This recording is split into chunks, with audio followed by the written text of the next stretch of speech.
하이 프렌드, 써니올릭의 써니입니다. 오늘은 코로나19로 많은 분들이 걱정하고 계실 면역력 높아지는 음식들을 소개해드려 볼게요.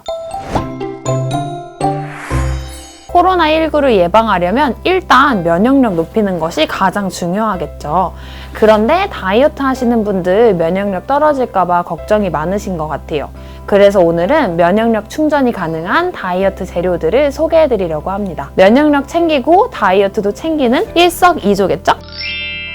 첫 번째 음식은 제가 저번에 영상으로도 찍은 요거트. 배양균이 살아있는 요거트는 건강한 박테리아로 각종 병을 유발하는 세균을 막아 장을 튼튼하게 합니다. 저번에도 강조했듯이 장이 굉장히 중요한 역할을 한다고 했었죠? 면역세포의 70%가 장에 있다고 합니다. 즉 장이 건강해야 면역력도 좋겠죠. 오스트리아 비엔나 대학에서 실시한 연구에 따르면 매일 약 200g 정도의 요거트를 섭취했을 때 면역력 증진을 위한 약을 먹는 것과 같은 효과를 볼 수 있다고 합니다. 유산균이 함유된 식품 섭취를 통해 유익균을 증가시켜야 면역력을 업그레이드 할 수 있습니다. 그러니 다들 제 영상 찾아서 얼른 요거트 만들러 가세요!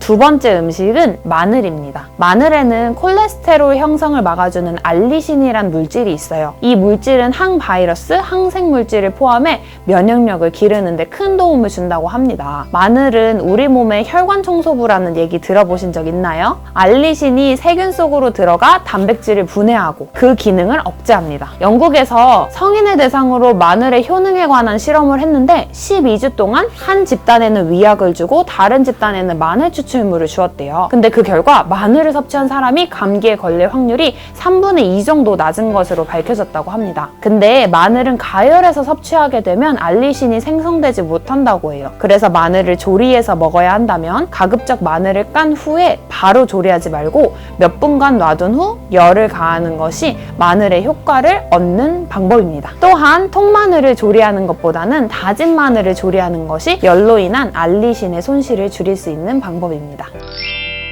세 번째 음식은 고구마예요. 피부는 면역체계와 상관이 없다고 생각하는 사람들이 많으신데 우리 몸에서 처음으로 박테리아나 바이러스를 마주하는 부분이 바로 이 피부입니다. 건강한 피부를 위해서는 비타민 A의 섭취가 무엇보다 중요한데요. 비타민 A는 고구마와 같은 베타카로틴이 풍부한 음식을 먹어 보충할 수 있습니다. 다이어트 하시는 분들 고구마로 비타민 A 보충 가득 하고 계시겠죠?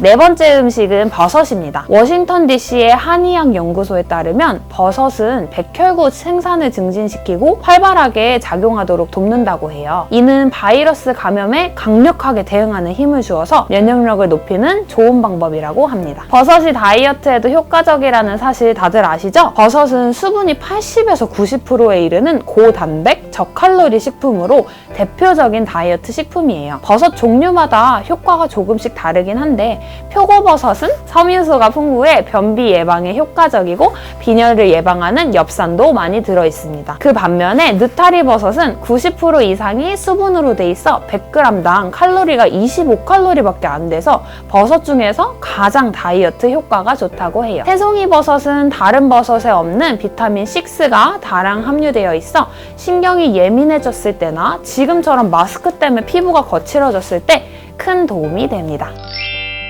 다섯 번째 음식은 소고기예요. 아연은 채식주의를 하는 사람에게 가장 부족한 영양소 중 하나입니다. 고기에는 면역력을 돋우는 미네랄 성분인 아연이 풍부하게 들어있는데요. 아연이 왜 중요하냐? 백혈구 생산과 관련해 가장 중요한 영양소로 감염에 대비하기 위해서는 소고기 섭취를 통해 면역력을 키워야 합니다. 단백질 섭취 꼭 필요해요. 여섯 번째 음식은 조개입니다. 굴, 가재, 게 등 조개나 갑각류에 들어있는 셀레는 백혈구가 시토카인을 생성하도록 돕는데요. 와, 무슨 말이야? 너무 어렵잖아. 시토카인은 몸에 바이러스가 침투했을 때 이를 물리치는 단백질이에요. 또한 오메가3 지방산을 많이 들어보셨죠? 그의 풍부한 연어나 고등어도 폐를 건강하게 해서 호흡기 감염을 막는 데 도움을 준다고 합니다. 좋은 단백질 섭취해야 되겠죠? 일곱 번째 음식은 차입니다. 사실 물 섭취의 중요성은 아무리 강조를 해도 입이 아파요. 물의 가장 중요한 역할은 좋은 영양분 흡수는 돕고 나쁜 노폐물은 몸 밖으로 빼내는 거겠죠. 여기서 가장 중요한 기능이 눈물, 콧물, 침처럼 면역 항체가 들어있는 체액을 조절하는 건데요. 인체에 물이 모자라면 이 체액 조절이 불균형해져요. 그리고 항체도 안 나오게 되니까 당연히 면역력은 감소하겠죠. 물을 마시는 것도 너무 좋은데 사실 진짜 물이 맛이 없잖아요. 물을 홍차나 녹차로 마시면 더 면역력에 좋다고 합니다. 하버드 대학에서 실시한 연구에 따르면 2주 동안 하루에 홍차를 5잔씩 마신 사람은 그냥 뜨거운 물 마신 사람보다 바이러스를 이겨내는 힘이 10배는 더 강력한 것으로 나타났어요. 면역력을 높이는 아미노산인 L테아닌이 홍차와 녹차에 풍부하기 때문인데요. 물 섭취 중요합니다. 힘들다면 차로 즐겨보세요. 근데 녹차나 홍차는 이뇨작용이 있기 때문에 많이 드시면 좋지는 않아요. 그렇기 때문에 저는 허브차를 함께 드시는 걸 추천합니다. 번갈아 가면서 드시면 좋을 것 같아요.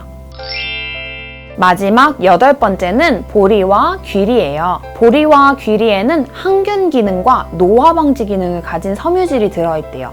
이 성분을 먹으면 면역력을 증진시킬 뿐 아니라 치료 회복력과 항생 기능을 높일 수 있는데 3끼 중 적어도 1끼 정도 보리와 귀리가 들어간 식사를 하면 면역력을 높이는 데 효과적이겠죠?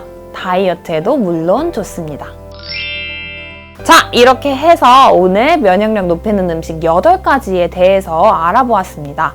너무 진지한 언니 같았나요? 그치만 요즘 같을 때 이런 정보들로 여러분이 조금이라도 더 면역력을 올리고 건강해졌으면 좋겠습니다. 사실 세상 모든 것은 기본을 지키는 게 가장 중요한데요. 충분히 숙면하시고 과일과 야채 많이 먹고 매일 운동하고 물 마시고 위생 관리해야겠죠. 제일 중요한 건 일단 먹는 것, 자는 것, 운동하는 것입니다. 3박자가 잘 이루어졌을 때 몸은 건강해지니까요. 그럼 우리 다음 영상에서 또 만나요. 안녕!